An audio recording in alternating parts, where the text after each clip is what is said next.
to my channel. She was a little bit tired today, and we are in a special day, special days for Jewish people. It's supposed to be time of reflection before Day of Atonement, and indeed I did reflect.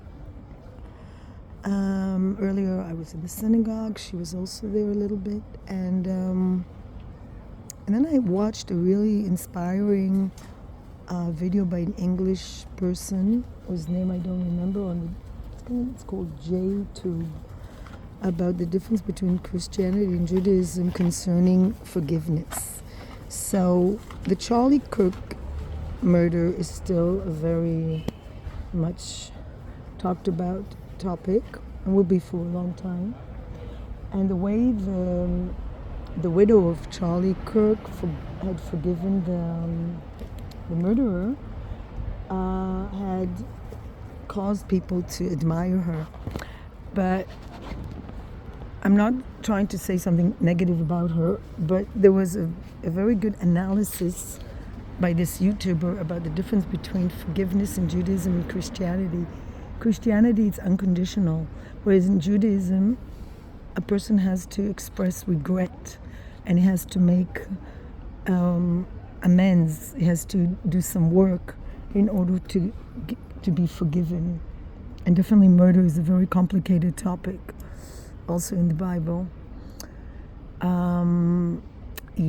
So, and even I listened to talks by Charlie Kirk, and he did have an opinion that anyone who murders another person, it's a great offense to the universe and to God, because you are actually taking away a life. Just as he was against abortion, he thought that murderers should be facing the death penalty for taking a life, that it's a very big offense. And he wasn't he didn't think you can just forgive. And his argument is also valid. But I really do think that it does make sense. You don't just automatically forgive everybody for doing bad things to you, but you wait till they make amends and actually express sorrow for what they did. Because otherwise you're just a victim. That's what happens to a lot of people that are very nice and caring, and then they get involved with narcissistic, selfish people who just take advantage of them, and then they say sorry and they forgive them. Or they don't even say sorry, they just act like they're poor victims. So I saw this YouTube channel called Soft White Underbelly. There was a murderer who killed his father and his stepmother, who were both doctors, and using his mother's gun when he was 20. His name was Jay Katz. And then he went to a whole story. He was supposed to get life in prison, and interestingly enough, he managed to make money. He went through a whole process, and part of it is he was also financially able to get a lawyer, and because that's how it sadly works. And a judge let him out of prison. And I can't help thinking about another story that made the headline, and I saw it. I happened to see it in a short video that was quite shocking, how a young Ukrainian woman gets murdered by a man who the judge felt sorry for. Let's give him another chance, even though he suffered from mental illness, quite a dangerous one. Not that everybody who has mental illness is a murderer, but he had a lot of offenses, and he wasn't supposed to be walking around, and he murdered this woman. And who just came to America to try to rebuild her life after a very difficult life in Ukraine under war. So you ask, where is justice in this world when judges are feeling sorry for people? Or if you have a good lawyer, a person who murdered his father and his stepmother, and he said that the reason was because he was abused as a child by his mother. Now, I was listening to all that story, and why should we believe? I mean, are we supposed to automatically believe every story? Narcissists know how to make themselves sound really like victims. And maybe he was abused. But, sadly, abuse is very prevalent in our society and a lot of societies, and yet people don't go around murdering people for that. Maybe they should, I don't know, but not every victim of abuse murders their abuser. And it just seems to me that there's too much pity given to people who murder. Oh, let's give them another chance. Let's feel sorry for them. And I want to wrap it up by how I feel that there's so much pity towards psychopathic jihadist terrorists in Gaza.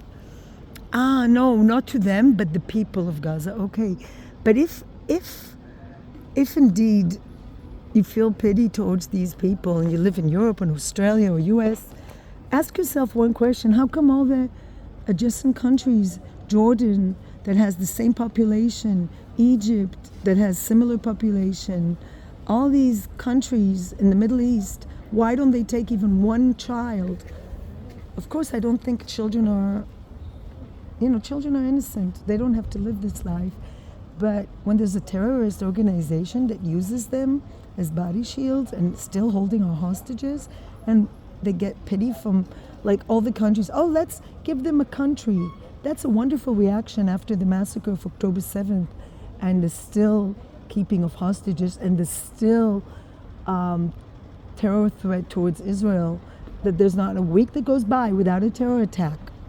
And it's all connected to Gaza. It's all connected to Qatar. It's all connected to Iran. There's all this excess of evil. And, it's like there's so much hatred towards Israel and there's so much love towards psychopathic killers. And it's the same mindset of judges that release people that shouldn't be out there, that we need protection from them. A man who murders people, why trust him that he underwent a process? Who's to know, Narcissists and psychopaths are very good at masking their crimes. And I just think we're before the Day of Atonement. And what I want to say, I'm all for forgiving people, but first prove yourself. First say you're sorry and mean it and do the work and actually do a change, go through a process. But I don't see that these terrorists are anywhere near going through a process. They've declared their intention to murder people here in Israel, whether Arab or Jew. And I don't understand the leftists in Israel who are just like, oh, let's help them.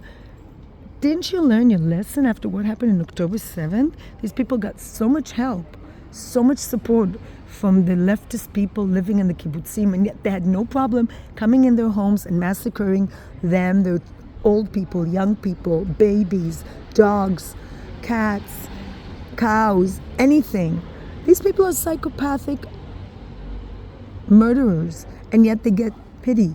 So yes, children and babies we should have pity on them. Then why doesn't one Arab country take them? One. Especially Jordan, that has the same population.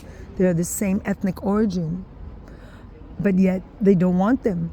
Who wants them? Australia, Canada? Take them. Why not? But are we supposed to live next to them? Are we supposed to trust them? Are we supposed to just, let's just not do anything and wait for the next massacre, for the next rocket attacks from Gaza?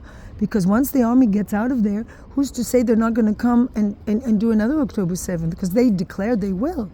And it's not that I'm a bad person who thinks bad things about people. It's just logic. Why would you trust somebody if they haven't proven to you that they've changed in some way? And I don't think they will. I think a person who declares intentions to kill you, why should you trust them? Those are my thoughts, and I really hope to give also good thoughts. I hope very much for a change in the world, but I hope that the world stops hating Israel and stop hating people that are the victims of the violence.